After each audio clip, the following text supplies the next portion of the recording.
What's up, everybody? Welcome to the Line Movement NBA show. I'm Dieter Kurtenbach, joined by the guru of Long Island, Matt LaMarca. We're talking all things NBA betting today, and the playoffs are finally here. We made it through the first part of the bubble. No defense necessary. 8 games in the books for all of these teams. Some of them did a lot better than others. Don't know why the Phoenix Suns aren't in the playoffs, but we move forward anyway. Matt LaMarca, how are you feeling now that we're in the playoffs? Well, sort of. We still have one game to figure out.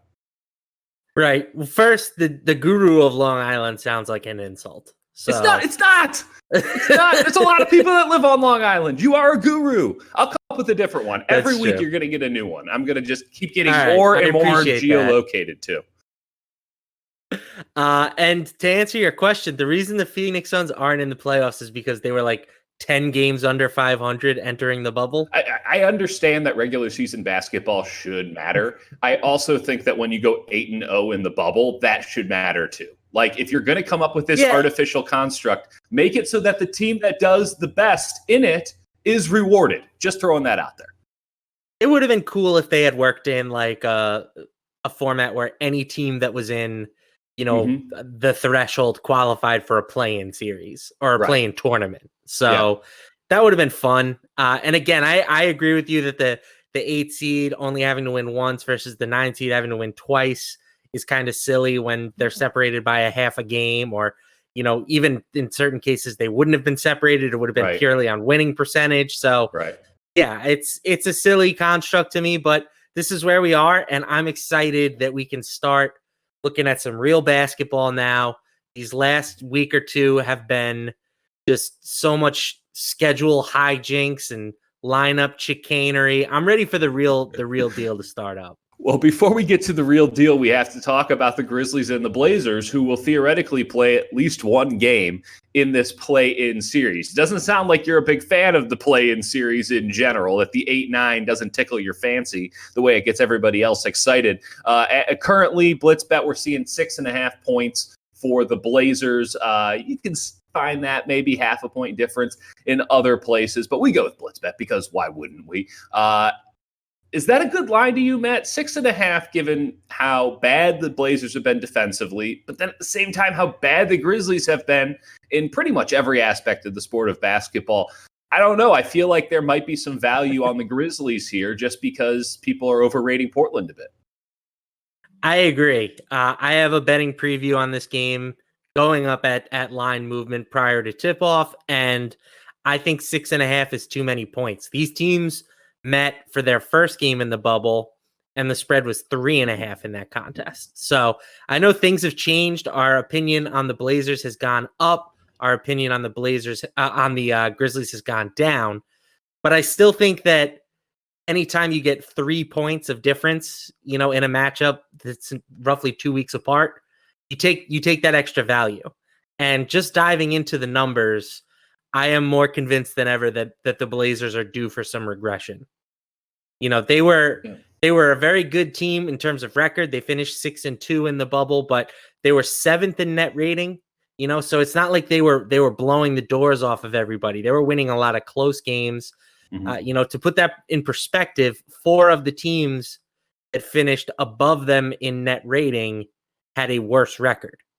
So it's not like, you could definitely make an argument that they got lucky, especially when you consider all that it took to get the Blazers to a plus 2.7 net rating.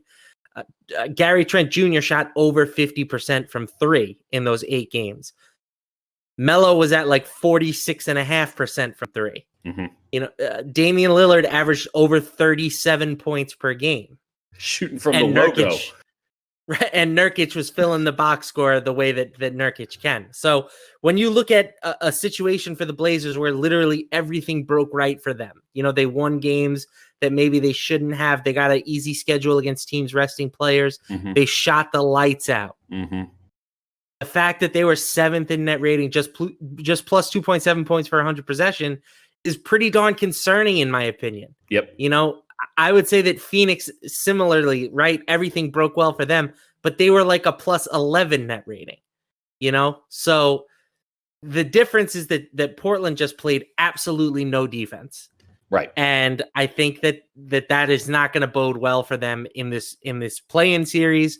And if they should advance, it's certainly not going to bode well for them when they start playing teams like the Lakers. So the Grizzlies had to win to get in. Did you see anything in that victory that provided you a little bit more confidence that, hey, maybe they do have what it takes and they were just coasting a little bit because they had a lot of cushion to play with? Yeah, not really. Okay. I think that they just finally caught a scheduling break. Yep. We've harped on that a little bit. You look at Portland, at Phoenix, at the Spurs. These teams all faced multiple teams that were resting starters, that were just, cruising into playoff mode. It seems like the Grizzlies had no such breaks like that until they got to the final game of the year when they got to play the Bucks without Giannis. And then I think they pulled all their starters basically at halftime. Mm-hmm. So the Grizzlies finally caught their break and they took advantage. This is still a team that we have question marks about. Can they replace Jaren Jackson Jr. Being the biggest one? Will John Morant show up a little bit? His shooting numbers have been pretty terrible in the bubble. Mm-hmm. So I think that they finally just got some run good in that last game of the season. I don't think my opinion on the Grizzlies has changed at all, really. Like, they're the same exact team that I thought they were, minus Jaren Jackson Jr. now. So you're not buying in at all to the plus 220 on the Grizzlies money line, or even them winning the series. I see it at plus 760 in some places. Like, you're not buying into the Grizzlies actually going up against the Lakers in the first round. You think the Blazers get this done, one and done? Yeah, I mean, I don't hate the price on the Grizzlies to win the series, to be honest. I think that's probably overinflating Portland at the moment. I do think Portland deserves to be favored. If I was to pick it, I would think that they win it today. Mm-hmm. But I think that 6.5 points is too many. And I think that, the Grizzlies being plus 750 or around thereabouts is probably too thin too. Yep. The implied probability on that is really only giving them, like a 15% chance of advancing. Mm-hmm. And I think that that's a bit thin. I would say maybe more like 20%ish. How do you feel about the total? I'm looking at 231.5 on BlitzBet right now. Does that feel accurate to you? I mean, no one's been playing defense, so why would it be any lower? I would imagine that the defense picks up now that the games matter, right? You would have to hope that that's the case. We thought that, and I don't think the Blazers had to win to get in, and they still didn't play any damn defense. So I don't know, and that was against the Nets. I don't know where the Nets or the Grizzlies fall on your power rankings, but man, they let the Nets get to the basket at will. I don't know what they're going to do with John Morant. Yeah, I mean, to be fair, Morant and Caris LeVert, a little bit different. Yep. LeVert is a bigger, more physical guy. Mm-hmm. The Grizzlies don't really have a wing like that scares you. I mean, they've got Dylan Brooks shooting the ball every time he touches it. I don't think that he's instilling fear into the heart of the Portland Trailblazers today. Oh, they should remember him from when he was just down the street in Eugene, Oregon, and how good he was for the Ducks. And he should absolutely instill fear. I don't know what you're talking about there, LaMarca. Dylan Brooks not getting people all bothered. That's ridiculous. I kind of like Grizzlies at plus 760. I think I might put a little juice on it. I don't know. I need to fade the Blazers. I need to fade the Blazers in everything because I feel like this hype is just completely out of control. The Nets had nobody. I mean, LeVert played well, don't get me wrong. And they got a ton of offensive rebounds. By the way, Mr. Rebound over here, Matt LaMarca, telling me you can't win in the playoffs without rebounding. I was like, I don't know if that's totally true. Guess what? I watched a game that the Portland Trailblazers needed to win, and they couldn't get a damn rebound. Meanwhile, the Nets are going for every offensive board. I forgot how great basketball can be when people try on the glass. So very much looking forward to seeing more of that come playoff time, which is right around the corner here on Monday. But I don't know. I just feel like we need to fade the Blazers, and they'll probably win. They'll probably win today, Saturday. Gentlemen's sweep by the Lakers. Is that a fair assessment? Is that maybe even giving the Grizzlies or the Blazers too much credit? I just can't see Portland, if they advance, which they probably will, stopping LeBron James and Anthony Davis more than once, and even then, that might just be luck. Yeah, it's going to be an interesting, sort of barometer for where the Lakers are at, right? Like if they struggle against Portland or Memphis, if Memphis makes it out, I don't think that that's a great, litmus test for where they're going to be when they have to start playing teams like the Clippers. Right, absolutely. So I am definitely not feeling great about the Lakers, and their odds have dipped. They went from the prohibited title favorites to now they're third, Interesting, behind the Bucks, behind the Clippers. Yep. So it honestly might be time to buy back in on the Lakers. I think that this is actually maybe your best opportunity to actually do so if you like them. But there was some concerning stuff in the bubble, right? So I'm going to be interested to see. I'm not going to give a definitive, they can beat the Blazers in 5. Maybe it takes them 6 games. It wouldn't even shock me if it took them 7, just because Dame Lillard is capable of having a couple of nuclear supernova games, pulling some games out late. But I think that ultimately how long the series takes is a bigger telling point on the Lakers and where they're at currently than it would be on the Blazers. I do love a series correct score, and I do want to get into some of them here as we get into the real NBA playoffs that are actually set in stone and we know the matchups. And let's start with the 76ers and the Celtics. Last time we talked, you were kind of high on the 76ers as it pertained to just the straight up matchup. Joel Embiid, no Ben Simmons. You think that gives Philly, which seems to be a team in disarray, a chance against a Boston team that you just don't think can really match up, that they don't have anybody that's going to be able to stop Embiid, and Philadelphia essentially forcing the ball to Embiid because they don't have anyone else to give it to right now is a good thing for them and a bad thing for the Celtics. And I'm looking at Philadelphia plus 350 to win the series. Is that enticing enough to you, Matt LaMarca? I would have liked a little bit more, to be honest. I was hoping we would have gotten a little bit more value. I still think Boston should win here, but I do think that, as we've talked about, I think that the matchup sets up very well for Embiid to do some damage here against the Celtics. I might be more interested in taking the 76ers on like a plus games type bet. Like if I could get the 76ers plus 2.5 games, something like that. Okay. That's something I would be interested in. And I don't see any of those odds out just quite yet. That might be something you can get some series correct score stuff if you want to get real granular. And obviously you can get correct score after 3 games and series total games, things like that. But getting specifically even to what you're saying with, plus 2.5, give yourself a little bit more cushion one way or another. I can see where that would be there. I think there's a lot of value though in betting on a 6-game series. You can get plus 220 at that. You can get plus 250 on 7 games for this series, and you don't even have to pick a winner. I mean, if the Sixers matchup is so great and it just bull rushes the Boston Celtics, hey, you're in the money either way. So is there any sort of correct score, any sort of series number of games that you would absolutely stay away from, other than I think Celtics sweep, which you can get at plus 500? Yeah, well, certainly a Philly sweep I would stay away from too. Plus 3,200. I do think that this is going to be a 6 or 7 game series. I do believe that. Honestly, my advice is if you want to invest in the Celtics, the best way to do it is just to bet them to win the Eastern Conference or the finals. Their odds have dipped a little bit.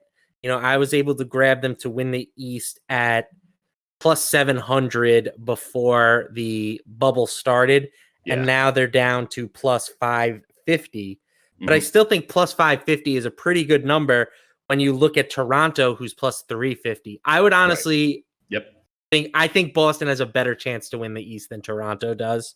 I see that. Milwaukee's minus 165 to win the East. That's probably pretty fair. I mean, it might be a smidge high. I just think that the Celtics right now are the best betting value on the board for the East when you look at the long-term perspective. It's just whether or not they can get past the 76ers in the first round. And I think that they should, but they're going to have to do a good job against Embiid. If Embiid averages, 40 a game, they're going to be in a little bit of trouble. So they have to really do a good job on him. Easier said than done there, of course. And I'm fully with you. There's nobody that can stop Joel Embiid except for Joel Embiid. But I've seen Joel Embiid stop himself plenty of times. So here we are. While we're on the subject of value for conference winners, Is there value to be had on the Western Conference side of things? I'm seeing Clippers plus 150, Lakers plus 160, Rockets plus 600 on BlitzBet. You can even get crazy and go with the Denver Nuggets at 1050 on BlitzBet. Is there anybody that you think, hey, this might be worth a flyer, or are you just going chalk? I think one of the two LA teams will win it. When the Clippers had worse odds, they were my team. I thought that the Clippers were the best team in the West. I still think that. But now that the Lakers are priced below them, I do think you can make, an interesting sort of buyback proposition and sort of lock in a profit as long as one of those two teams win. And I think that will happen. I like Denver to an extent, but I don't see them being legitimate contenders. And then once you get past them, all those other teams have some flaws, and I don't think match up particularly well with the LA team. So I think we're ultimately destined for Lakers versus Clippers in the Western Conference Finals. It's just who you prefer in that matchup. I like the Clippers, but I think with the way the numbers are trending, the Lakers are starting to look like a decent value at this point. Let's talk about the Clippers a little bit more. They get the Dallas Mavericks in the first round. This is as tough a 2-7 as I can remember in a long time. Mavericks can put up points in bunches. The Clippers theoretically should be able to stop that, and yet it's been months since we've seen anything of the sort. Right now you can get Dallas at plus 360 to win the series. Some interesting correct score odds. Game one of this series, Clippers minus 5.5, total of 230.5. You're in on the Clippers in general. You don't think that Dallas, I kind of like Dallas plus 5.5 in game number one. I think that this series could get real interesting, and Dallas comes out and the Clippers haven't really put it together yet. And Dallas just puts up a bunch of points and makes things, really fun. You can even get them at the money line plus 194 on FanDuel right now. So I think maybe this is a game one team sleeping situation for the Mavericks. I'm with you that the Clippers should win the series, but it might be a little hairier than I think most people will give it credit for. I think that the most interesting thing to me here is that if you look at the series correct score pricing, FanDuel right now has the Clippers winning in 5 games as the most likely outcome based on the odds that they're offering. Plus 270. Yet the series price isn't like overwhelmingly in the Clippers' favorites. I mean, yes, they're minus 500, but you look at some of the other series prices that we have here, that's not that big of a number. Right. I think that one of the biggest mistakes that like amateur bettors or guys who are just starting out make is they refuse to look at any bet that has a minus in front of it. Especially a number as big as minus 500. You see that and say, there's no way I'm taking a bet that's minus 500. But you got to think about everything in terms of odds. Minus 500 means that's an implied probability of the Clippers winning at below 85%. I think that number is too low. I think that minus 500 is a value. I understand you're going to have to put up a larger portion of your bankroll on that bet than you would otherwise, but that doesn't mean it's a bad bet. You got to look at the math, and I think that the math is definitely in favor of playing the Clippers here. It's not like they don't have 7 games to play with either. Like you have to ask yourself, you have to look yourself in the mirror and you have to say, are the Dallas Mavericks actually going to beat the Los Angeles Clippers in a 7-game series? And there is a universe out there where I can talk myself into it. There's probably more than 85% of the universes where I'm talking myself right into the Clippers and that minus 500. That's a great point there, Matt. I appreciate you making it. Any series correct score that gets you all riled up and you think, hey, maybe this is where I'll end up? I like Clippers at 4-2 plus 310. Anything around there? My initial thought before seeing the odds was Clippers in 5. So the fact that bet has the worst odds on the board, I'm not particularly interested in that. I think that in general, these series correct scores are not bets that I make very often. Right. Like sports betting's hard, right? It's hard to do. You want to be right. Right. And nothing would be more disappointing than betting on the Clippers in a particular score. If you bet the Clippers 4-1 and then they sweep, you're going to be disappointed. Right. So just bet the Clippers. I think that sometimes we overcomplicate things for no reason. And I'm not trying to rain on your parade, Dieter. No, it's all good. This is just my philosophy on betting. Back when I was playing sports, my dad always used to tell me, keep it simple, stupid. Mm-hmm. And I think that we can apply the same philosophy to sports betting and just make bets that we think are plus EV in the long run. And that's a good way to be a winning bettor. So that's what my approach is in this series. I'm with you 100%. We're not trying to get too weird, but listen, I like a series correct score every now and again. Now, I don't like any of the odds on the board here.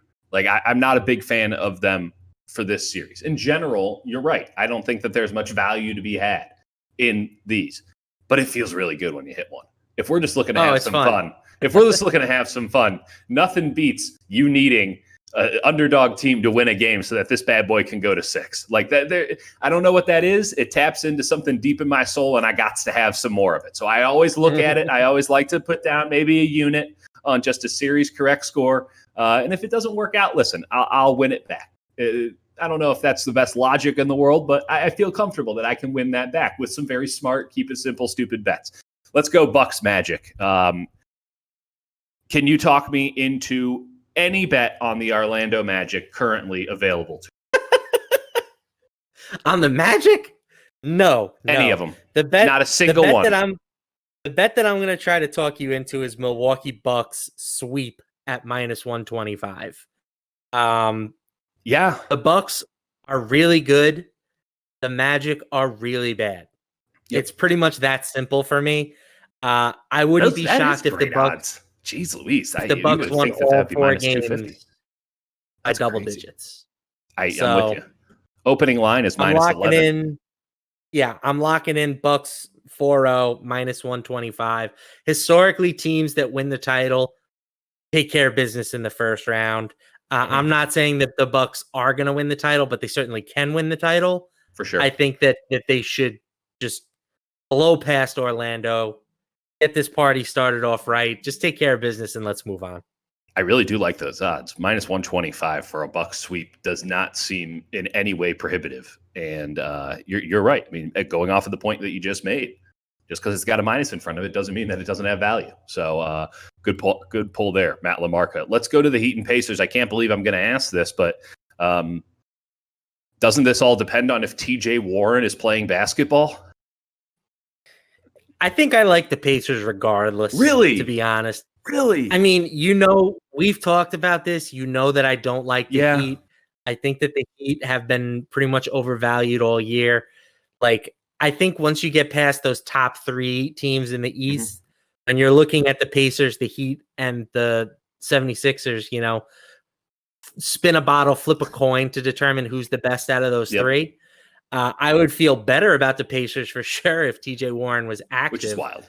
But, they're still going to have Malcolm Brogdon. They're still going to have Victor Oladipo. They have a little bit of depth. You poo-pooed Justin Holiday on the last show, but I actually don't hate Justin Holiday. I like Justin Holiday. He's a very nice guy. I know Justin Holiday. Very nice guy. I'm just saying that if you need Justin Holiday to be your main scorer, you're closer to the Orlando Magic than you are the Milwaukee Bucks. That's all I'm saying.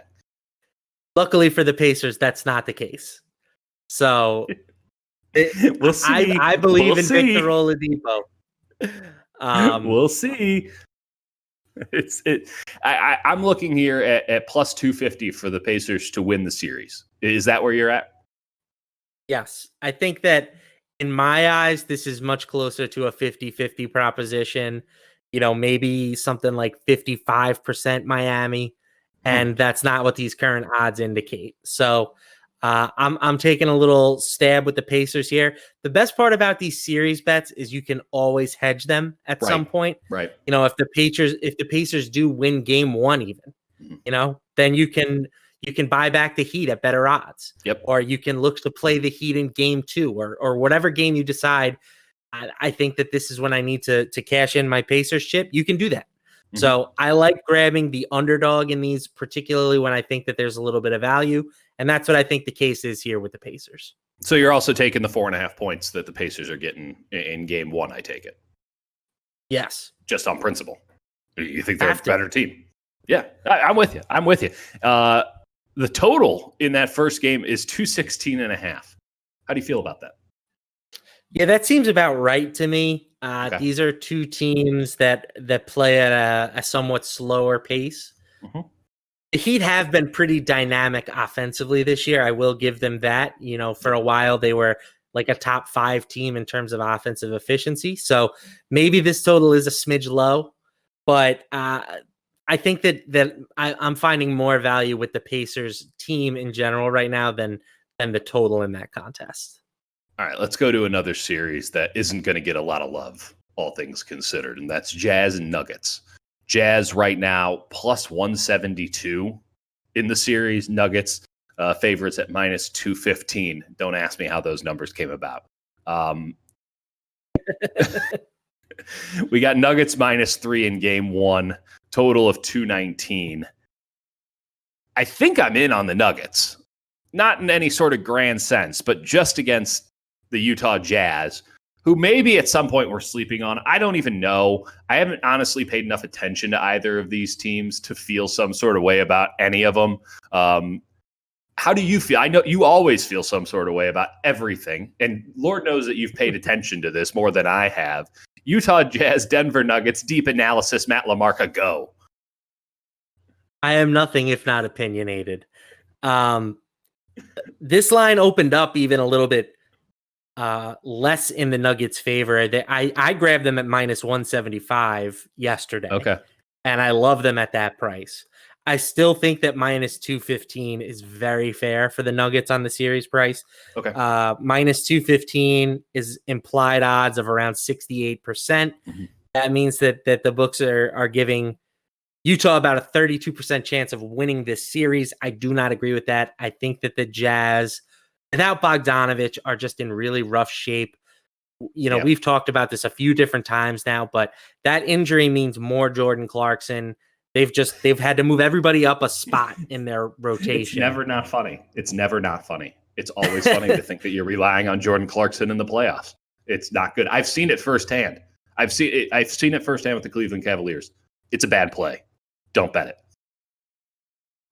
Yeah, it's just one of those things when their starting unit is on the floor, I think that they will, be able to keep pace with the Nuggets. I still think that the Nuggets starters are better than the Utah starters, but once they have to dip into that bench, and you have to dip into your bench, even in the playoffs, when the starters might play a few more minutes, you still are going to have bench guys on the court.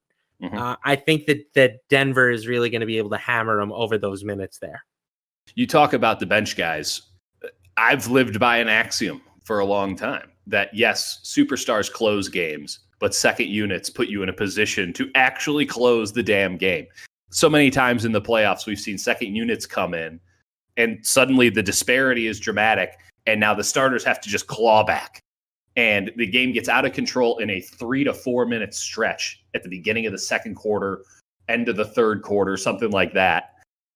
And that's honestly the difference in the series more often than not. So I'm glad that you brought up second units. Denver's deep. Utah's starting lineup isn't that good. So how good could their second unit be at this juncture? The expectation of this series based on the odds is that it's going either 6 or 7 games. Do you think that there might be some value in Denver in 5?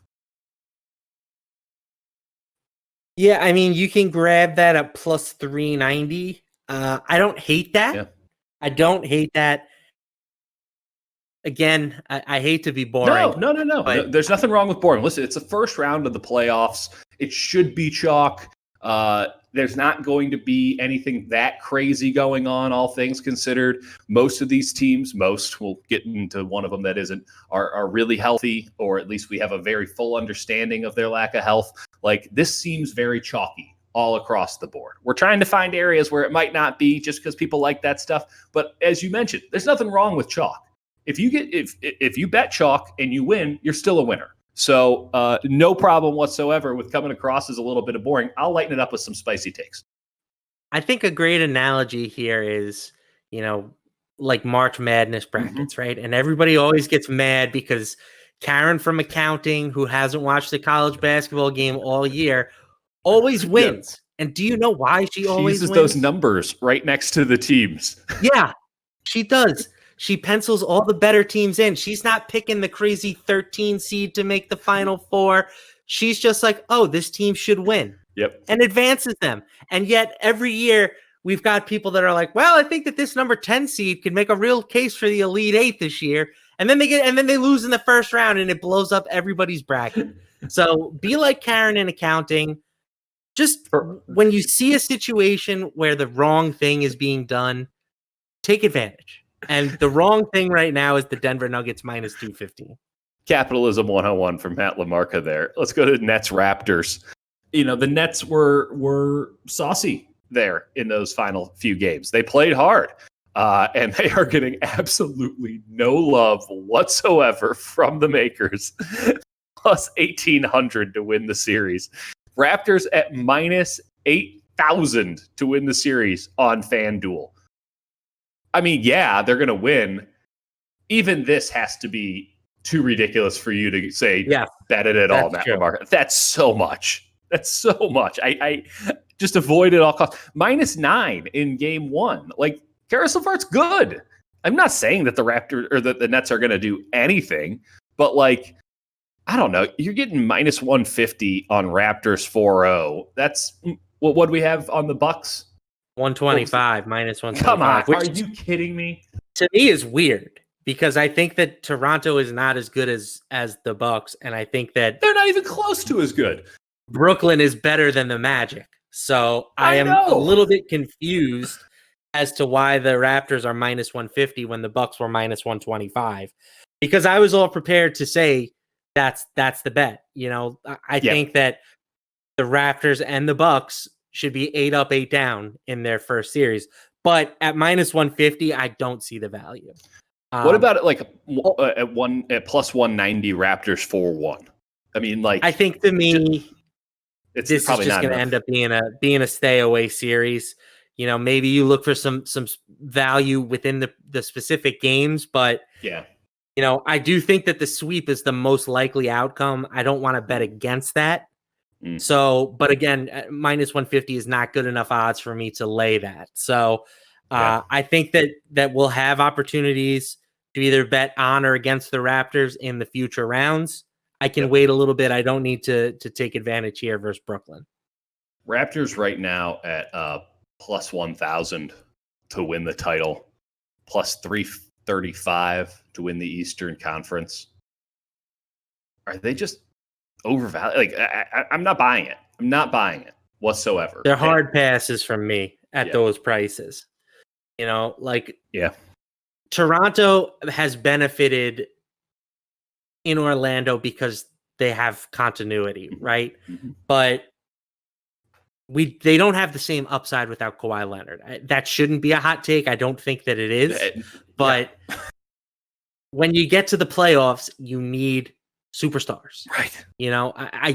I guess you can look at the 06 Detroit Pistons. How old were you in 06, Matt LaMarca? That, how long ago was that? Older than I'd like to admit. Okay, fair enough. All I'm saying is 06 ain't exactly yesterday. Like, the entire sport of basketball has changed 3 times over since then. And I can appreciate those Pistons teams, don't get me wrong, but I don't know if they hold up as contemporary examples of excellence. Absolutely. And that was a week. There was, LeBron wasn't LeBron yet, and there was no true alpha superstar at that point. But, go through the recent titles: Kawhi, LeBron, Kevin Durant, Steph Curry. Listen, my argument has been this. We have not had an NBA Finals MVP in a decade that hasn't been a wing. Wings are everything. And so you can go Steph Curry, right? But like, Andre Iguodala won that Finals MVP. Now, should he have? Probably not. But he got jobbed. I'm with you. Now, I also had Andre Iguodala prop bet to win Finals MVP, so I'll never apologize. But ultimately, wings win series. Like, that's how it goes. If you have a superstar, you want him to be a wing. because not only is he going to be guarding the other wing, who's probably going to get it. Wings are pretty much the only guys who play in the mid-range anymore, and mid-range is the playoffs. That's the playoff zone. Everyone plays hard on defense at the hoop and at the three-point line. Where are you going to get a shot?